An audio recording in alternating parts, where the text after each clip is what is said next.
Tonight we herald the achievements of 6 men and women who showed early promise, rose to great distinction, and are loved and admired throughout our country. Roger Daltrey and Pete Townshend met in high school when it was already clear that each of them had an exceptional gift for music and an intense desire to perform. Pete was an accomplished guitarist. Roger had a passion for singing, as he put it, because rock and roll was something the adults hated. With their friend John Entwistle, they formed a group called the Detours. Eventually, they became The Who, and by that name drew attention as the loudest, rowdiest, and most spectacular theatrical band in popular music.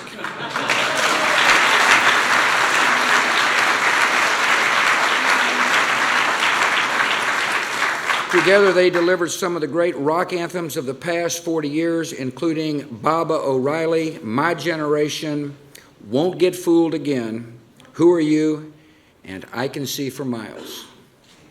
Their records sold in millions, and their concert tickets always sold out. Seeing The Who live on stage is an experience not easily forgotten. The group gave each performance everything they had in their souls. The original drummer, Keith Moon, wouldn't hit one beat if he could hit 50.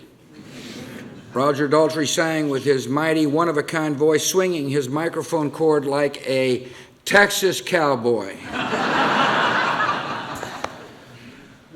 John Entwistle, the ox, provided a steady anchor with the bass.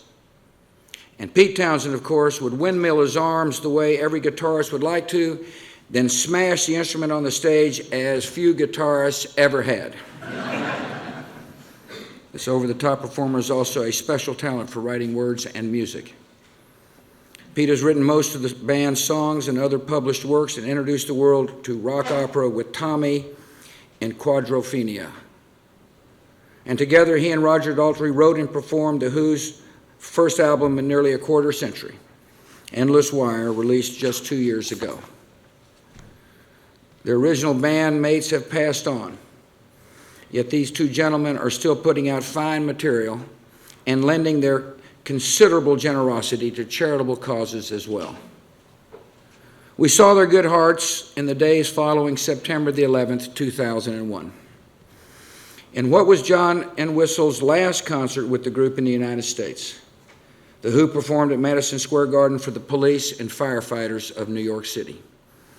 Behind the band was an image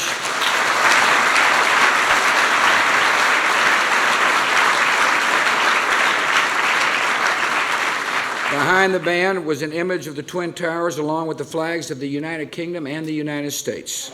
It was a gallant gesture of sympathy and that Americans will always cherish. After all these years, the maximum R&B of The Who still resonates in the music industry and still connects with fans. Peter Townshend once said, "The Who don't necessarily," English isn't all that good. Of course, neither's mine.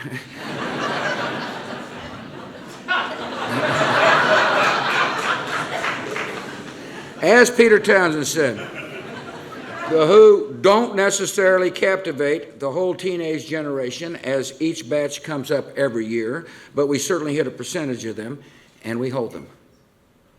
Concert promoter put it another way. He said, "Somehow the fact that the people making the music are old enough to be their parents doesn't matter." Truth is, the music of The Who is so creative, so original, and so influential that the group is rightly called legendary. And today we are proud to honor these two living legends, Roger Daltrey and Pete Townshend.